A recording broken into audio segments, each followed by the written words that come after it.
গত দুদিন যাবৎ যে বৃষ্টিপাত হচ্ছে রাজ্য জুড়ে তার কারণে ব্যাপক ভয়াবহ পরিস্থিতির তৈরি হয়েছে এবং বন্যা আমরা লক্ষ্য করতে পারছি রাজ্যের বিভিন্ন হ্যাঁ, জায়গায়, বিশেষ করে রাজধানীতে। তো এই হ্যাঁ। যে পরিস্থিতিটা, এটা কতদিন থাকতে পারে কিংবা বৃষ্টির কি পূর্বাভাস রয়েছে আপাতত? দেখুন, আজকে সকালে যেটা আমরা আমাদের মানে আবহাওয়া দপ্তর থেকে যেটা পূর্বাভাস দেওয়া হয়েছে, তাতে দেখা যাচ্ছে যে সাউথ ওয়েস্ট যে মনসুন আমাদের বিগত কিছুদিন আগে মানে নর্থ ইস্টের উপর প্রবেশ করেছে, তার এখন অ্যাক্টিভ পজিশনে আছে। মানে এখন অ্যাক্টিভ পজিশনে, তার জন্য কি হচ্ছে, বঙ্গোপসাগর থেকে প্রচুর পরিমাণে ময়েশ্চার আমাদের ত্রিপুরা রাজ্যের উপর প্রবেশ করছে।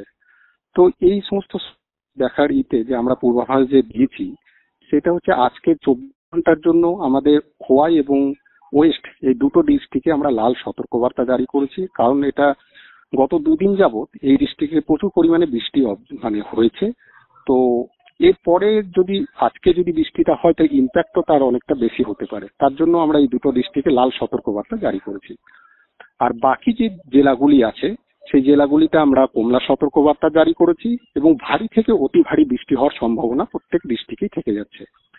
তার সাথে থান্ডারস্টর্ম, লাইটনিং এবং উইন্ড 30 থেকে 40 কিলোমিটার বেগে বয়ে যাওয়ার সম্ভাবনাও আছে।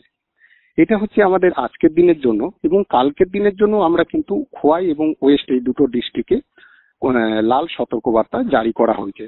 এই দুটো ডিস্ট্রিক্টে ভারী থেকে অতি ভারী বৃষ্টি হওয়ার সম্ভাবনাও আছে এবং বাকি ডিস্ট্রিক্টগুলোতেও কিন্তু ভারী থেকে অতি ভারী বৃষ্টির সম্ভাবনা আছে।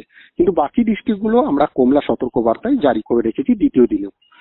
এবং তৃতীয় এবং চতুর্থ দিনে, মানে হচ্ছে যদি আমি 3 তারিখ এবং 4 তারিখ, এই দুটো দিন বৃষ্টির কিছুটা কমতে পারে এবং এখানে কিন্তু ভারী বৃষ্টির সম্ভাবনা কিন্তু থেকে যাচ্ছে প্রত্যেকটা ডিস্ট্রিক্টেই। তো আমরা তৃতীয় দিন নর্থ ঊনকোটি, ধলাই, ওয়েস্ট, খোয়াই এই 4টে ডিস্ট্রিক্টে এবং এই 4টে ডিস্ট্রিক্টে আমরা ভারী বৃষ্টির জন্য আমরা হলুদ সতর্কবার্তা জারি করেছি।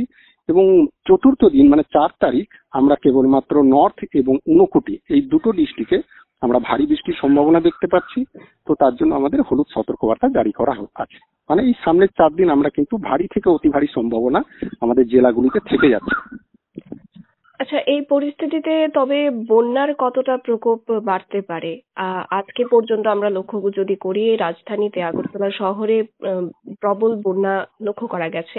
আগামী 4 দিনে কি তাহলে পরিস্থিতিটা আরো ভয়ানক হতে পারে বলে দেখুন, ধারণা আমাদের করছেন? পূর্বাভাস মতন যদি এরকম বৃষ্টি হয়, তাহলে বন্যার পরিস্থিতি আরো খানিক বাড়তে পারে। যে পরিস্থিতি আছে তার থেকে আরো বেশি পরিস্থিতি হতে পারে যদি আমাদের পূর্বাভাস মতন এরকম বৃষ্টিপাত হয়। আচ্ছা, দক্ষিণ ত্রিপুরার বিষয়টা নিয়ে একটু জানতে চাইবো। দক্ষিণ ত্রিপুরার হ্যাঁ, দিকে পরিস্থিতি কেমন রয়েছে বা কেমন থাকবে আগামী কদিন?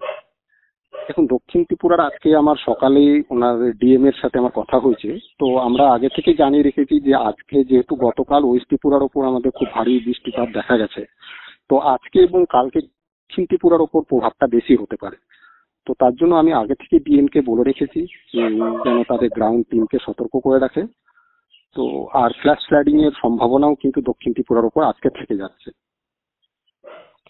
আচ্ছা, তাহলে মোটামুটি ভাবে আগামী 4 দিন বৃষ্টিপাতের সম্ভাবনা ব্যাপক রয়েছে গোটা রাজ্য একদম, জুড়ে। একদম। হ্যাঁ, আর সামনের 4 দিন কিন্তু আমাদের ভারী থেকে অতি ভারী বৃষ্টির সম্ভাবনা আছে এবং তার সাথে কিন্তু থান্ডারস্টর্ম এবং উইন্ডের সম্ভাবনাও কিন্তু আছে এই সামনের 4 দিন। যেহেতু আমাদের মনসুন যে সাউথ ওয়েস্ট মনসুন একদম অ্যাক্টিভ হয়ে আছে ত্রিপুরা স্টেটের ওপর। আচ্ছা, কোনোভাবে কি এই পরিস্থিতিতে ঘূর্ণিঝড়ের কোনো রকম পূর্বাভাস বা কিছু পাওয়া না, যাচ্ছে? এখনো পর্যন্ত আমাদের যে আমরা তো কনস্ট্যান্ট ওয়াচ রেখে যাচ্ছি, তো এখনো পর্যন্ত ঘূর্ণিঝড়ের প্রভাব নেই। আর জানেন তো গত দুদিন মানে 28 থেকে 31 তারিখ পর্যন্ত নিম্নচাপের প্রভাব ছিল, সেটা সম্পূর্ণভাবে কেটে গেছে। এখন যেটা চলছে সেটা হচ্ছে আমাদের সাউথ ওয়েস্ট মনসুন যেটা, সেটার প্রভাব। আচ্ছা, থ্যাংক ইউ স্যার।